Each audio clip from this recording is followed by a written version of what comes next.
Olá, sejam bem-vindos. Este é O Tema é Direito, um programa do curso de Direito da Universidade Franciscana. Mande as suas sugestões de pauta para cbisaia@gmail.com, esse e-mail aparece aí na sua tela. E querendo, faça indicações de convidados, temas específicos, todos eles relacionados ao mundo jurídico, porque, como sempre digo, este é o foco central deste programa. A minha convidada de hoje, a advogada Juliane Corbi. Seja bem-vinda. Muito obrigada pelo convite. É um prazer estar aqui com vocês. Que bom. Tu sabe que esse programa é um programa que está na sua 5ª temporada já, e semanalmente vem discutindo questões atuais e clássicas também, relacionadas ao mundo jurídico, e a gente sempre procura levar para o telespectador com uma linguagem compreensível, problemas relacionados ao mundo jurídico, o que está acontecendo aí nas diferentes áreas do direito civil, penal, consumidor, direito do trabalho. Bom, tem muita coisa no direito para se falar hoje, né? É uma gama grande, com certeza. Eu queria te ouvir um pouquinho sobre essa vinculação que tu tem com a OAB, que eu sei que tu trabalhas lá na Comissão do Jovem Advogado. Isso. O que vocês fazem lá? Qual é o propósito? A Comissão Especial do Jovem Advogado, eu estou no 7º ano agora já como membro da comissão e no 6º ano como presidente, né? Na verdade, comecei no mandato anterior, no começo do mandato anterior, e depois na reeleição ali do presidente Péricles fui convidado novamente a compor a comissão. A Comissão Especial do Jovem Advogado, ela se presta a passar um suporte ao jovem advogado no começo da carreira, né? Ela acaba atuando em todos os segmentos, porque a gente sabe que normalmente no começo da carreira da advocacia, na sua maioria, é difícil saber um segmento em que vai se atuar já. É muito difícil se formar, né? E sair já sabendo em que área técnica especificamente vai se atuar. Então, normalmente, o jovem advogado ele acaba circulando em mais de uma área, né? Conhece pouco da instituição, conhece pouco da prática do exercício profissional. Então, a comissão especial vem para dar um suporte nesse sentido. Nós fazemos cursos de gestão e capacitação para o jovem advogado, porque a gente sabe que, embora as academias cada vez mais venham focando, e a UFN é muito destaque nisso, a gente sempre fala nas falas, porque nós temos vindo aqui falar sobre a jovem advocacia, sobre o começo da carreira do exercício profissional, e a gente sabe o quanto ela é diferenciada nesse enfoque ao exercício profissional da advocacia. Por ter no seu corpo docente, acredito que muitos profissionais que são advogados também, né, acaba dando um viés muito importante. Então, a gente sabe que o profissional, o acadêmico sai sem saber ainda onde vai atuar, né? Frente a isso, então, ele às vezes tem uma dificuldade de se colocar dentro dos quadros institucionais, dentro da comissão do criminalista, direito do trabalho, previdenciário. Então, normalmente, a Comissão Especial do Jovem Advogado faz esse suporte para ele, para que ele já comece a ver como é que funciona a instituição, comece, se for começar a trabalhar, a atuar no seu próprio escritório, comece a encarar o escritório como negócio que de fato é, né? Porque existe uma dificuldade muito grande no começo da carreira, uma confusão patrimonial, o que é dinheiro pessoal, o que é dinheiro do escritório, quanto custa uma hora para se trabalhar, né? Muitas vezes tem uma dificuldade de se saber quanto custa para trabalhar. A gente não tem por hábito de fazer esse estudo para saber que ações são viáveis de se pegar, né? O que vale a pena se eu não vou pagar para trabalhar no final, se eu aviltar os meus honorários e acabar cobrando pouco, se eu no final eu não vou pagar para trabalhar. Então a comissão promove cursos de gestão e capacitação para os escritórios de advocacia, da parte organizacional, do custo da hora, né? O suporte técnico também, porque a gente sabe que a advocacia é uma constante de aperfeiçoamento técnico. Então, nós temos os grupos de estudos, né, em mais de uma frente. Hoje, atualmente, nós temos a comissão Grupo de Estudos de Direito de Família, Processo Civil, Direito e Processo do Trabalho e Criminal, né? São as 4 áreas que nós temos. No ano que vem, a gente pretende abrir edital de previdenciário e tributário também. São áreas que a gente quer vir a trabalhar porque tem uma demanda, teve um pedido dos acadêmicos e dos jovens advogados nesse sentido que fosse feito. Inclusive, os acadêmicos já podem participar enquanto acadêmicos, como ouvintes, para irem participando, enfim, porque a gente tenta abordar a parte técnica, teórica, mas também a parte prática, porque a gente entende que é uma deficiência do jovem advogado, essa parte prática, que só normalmente, embora se tem os estágios, é no começo da atuação do exercício profissional, que acaba tendo esse viés mais prático mesmo, né? Não existe um curso de formação para ser advogado. Todas as outras carreiras têm, ao passar num concurso público, enfim, tem um estágio preparatório, acaba tendo um curso preparatório, advogado, não, né? Recebe a carteira e está apto a trabalhar. Então, a gente tenta suprir essa falta, muitas vezes, de quem não teve a oportunidade de fazer um estágio enquanto acadêmico ainda, não tem a dinâmica de um escritório da advocacia. A gente tenta, com um grupo de estudos, trazer, além da parte técnica teórica, trazer a parte prática também. Agora, tu sabes que essa relação entre teoria e prática é um dos grandes desafios dos cursos de Direito no Brasil hoje. Talvez seja o maior desafio, que realmente não é tarefa fácil, por N motivos. Principalmente porque alguns já pensam no universo mais concurseiro, e aí essa não é uma relação tão agradável para essas pessoas. Outra porque no início do curso é muito difícil você fazer esse imbricamento, esse interrelacionamento, porque não há uma base teórica ainda suficientemente apta para gerar esse resultado.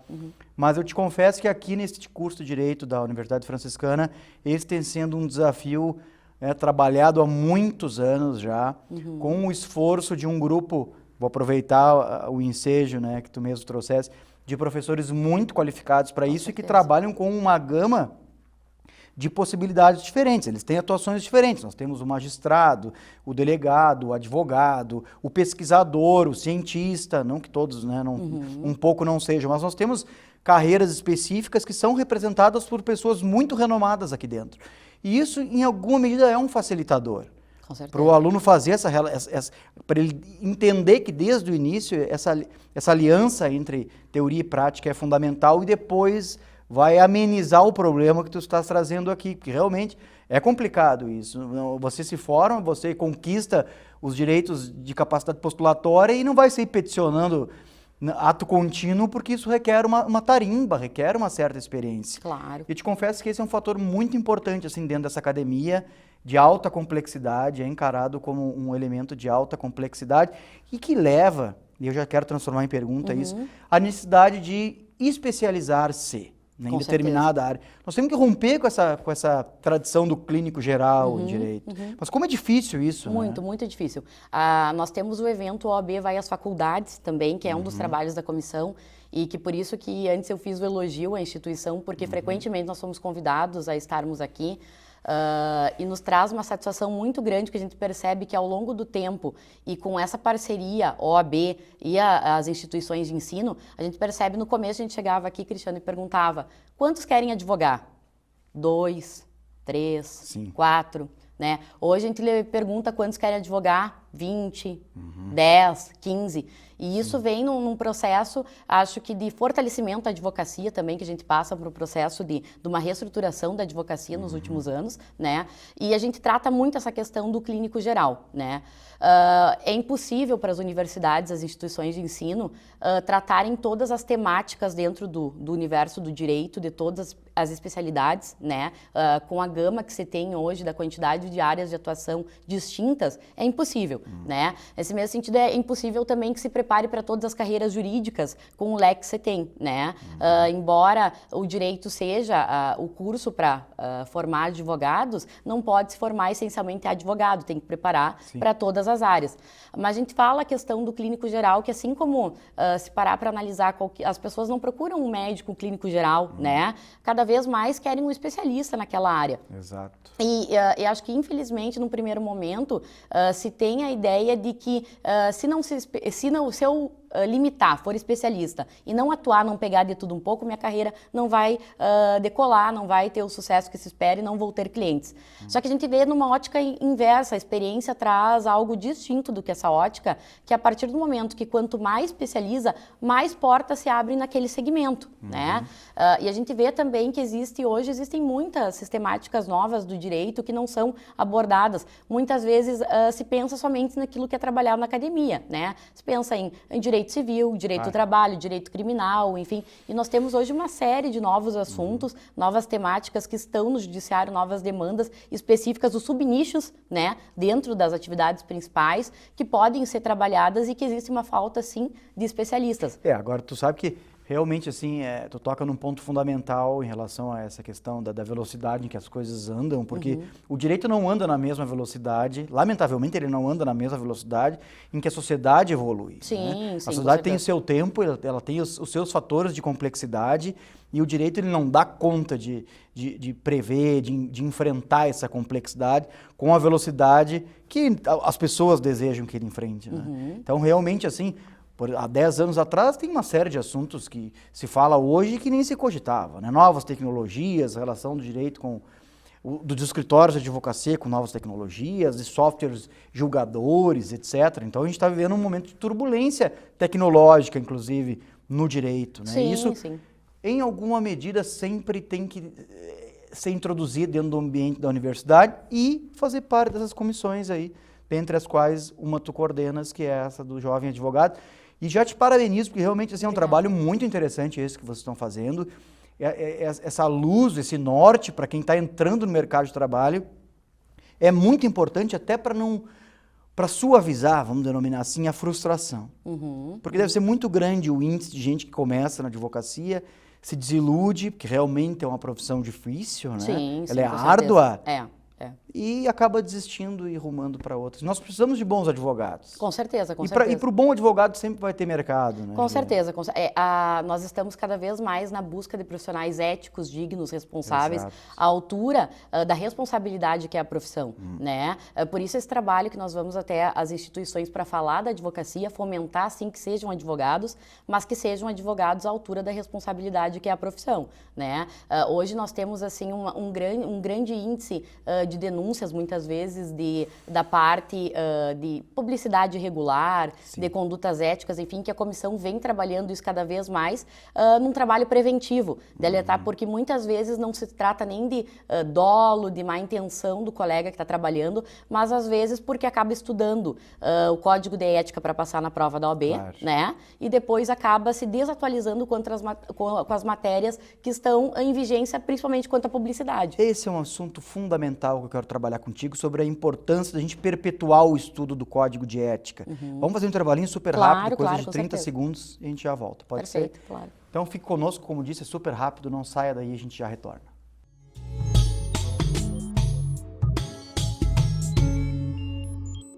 Em mais de 60 anos de trabalho no ensino superior, construímos uma história acolhida por você, que nos escolheu e depositou sua confiança em nosso trabalho. Nesse caminho, trilhamos esforços em conjunto, na certeza de que seriam recompensados. Já fomos FIC, FACEM, FAFRA, Centro Universitário Franciscano, Unifra. Agora, somos a universidade que você escolheu. Somos Universidade Franciscana. Somos você.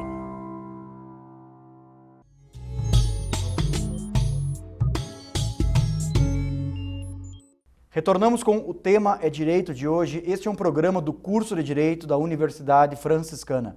Não deixe de mandar suas sugestões de pauta para cbisaí@gmail.com. Esse e-mail aparece aí na sua tela. Fazendo suas indicações quanto a temas específicos, convidados, todos eles relacionados ao mundo jurídico, porque este é o foco central deste programa.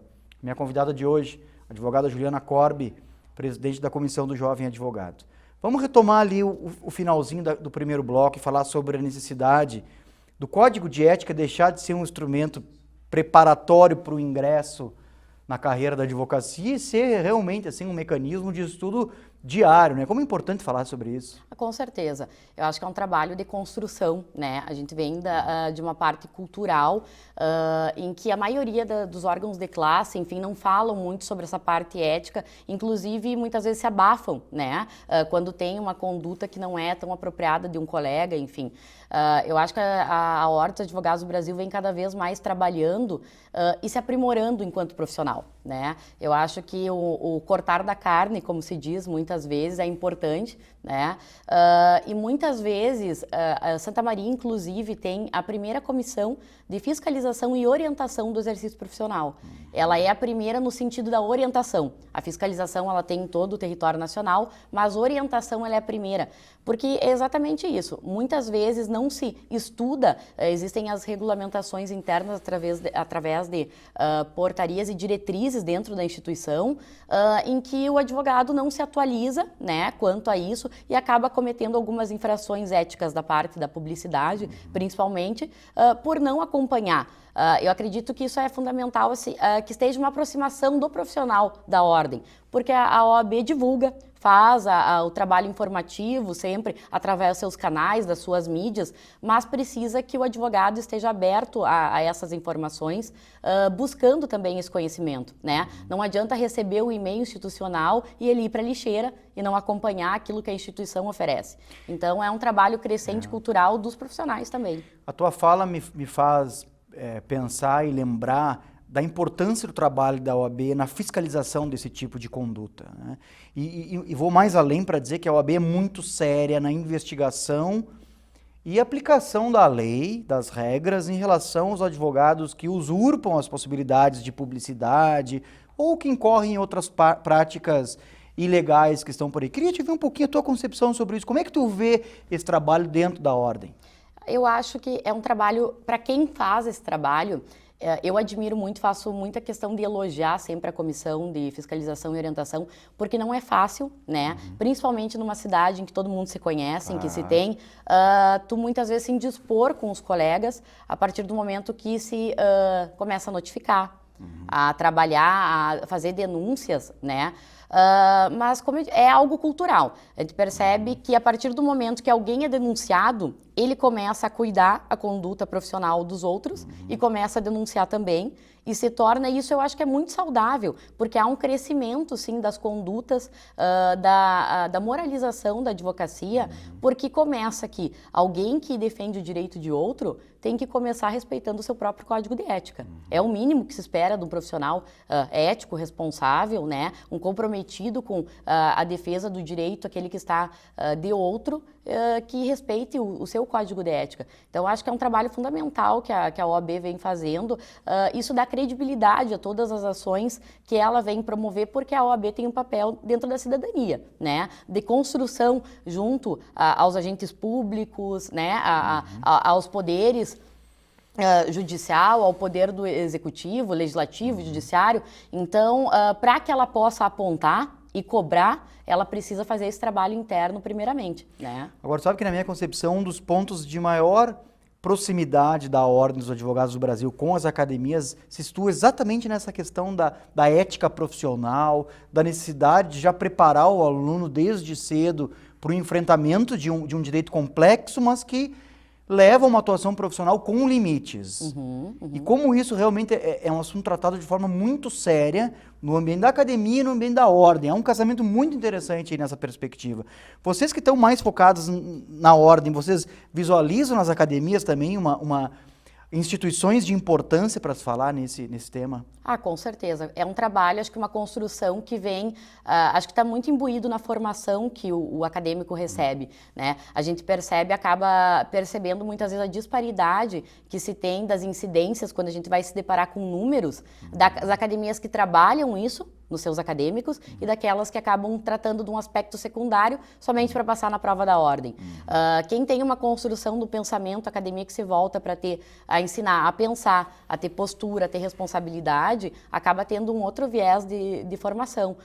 Eu acho que tem que ser um trabalho em conjunto, perene, né, entre OAB e as academias, porque a gente percebe que muitas vezes até mesmo essa dinâmica de como as coisas acontecem, as mídias sociais, né, muitas vezes a gente vê que o advogado sai do mundo da academia, se forma, né, passa na OAB e começa a fazer publicações nas redes sociais. Não significa que ele não seja ético, que ele não seja... mas ele não desconhece o limite daquela atuação dentro do que pode e o que não pode ser feito nas redes sociais, como se fosse uma conversa entre seus amigos, com anúncios patrocinados, enfim, coisas que não se pode fazer. Às vezes até mesmo por aquilo que ele enxerga dos outros, né? Por exemplo, a gente tem uma série de colegas que às vezes anunciam em rádio, né? A gente sabe que advogado não anuncia em rádio, advogado não distribui panfleto, advogado não expõe em feira comercial, tudo isso é vedado pelo nosso Código de Ética e Disciplina. Mas muitas vezes, por ver a prática de outros colegas, se imagina que aquilo é lícito. E às vezes falta informação nesse sentido. Por isso que precisa de uma construção a partir do momento que o acadêmico escuta lá na universidade, advogado não anuncia em rádio, advogado não distribui panfleto, advogado não expõe em feira comercial, advogado, a função do advogado não é comercial, né? Não é uma mercantilização do conhecimento técnico, enfim, como se um produto fosse para ser oferecido e depois escolhido pelo melhor preço ou porque tem mais divulgação. É que, né? como tu bem disseste, isso vem de uma tradição que é importante falar sobre isso, que não tem mais lugar dentro da prática advocatícia, não tem mais lugar dentro das academias. Né? Nós temos que coibir isso, investigar, punir quem pratica reiteradas vezes isso. Claro que existe toda uma questão pedagógica, né, que é importante se trabalhar também, mas existe necessidade aí, tem toda a certeza que a OAB é muito pulso firme nisso. Com certeza. E Tem que a palavra cada vez mais. corporativismo não é uma palavra, né, que se aplique às práticas da OAB. Dito pelo próprio Péricles, que seguidamente vem aqui, é a instituição que pode-se dizer que mais investiga e sanciona os seus pares. Isso é nobre. Com certeza. É um desafio que nós sempre lançamos, né? A qualquer corregedoria, a qualquer instituição, enfim, que a gente tem absoluta certeza que ninguém tem números mais expressivos do que os nossos, não só em quantidade como em percentual. Né? A OAB, de fato, claro que a Casa da Democracia, a OAB tem que respeitar um processo em que se permita a ampla defesa, o contraditório, respeitando todas as legalidades, né?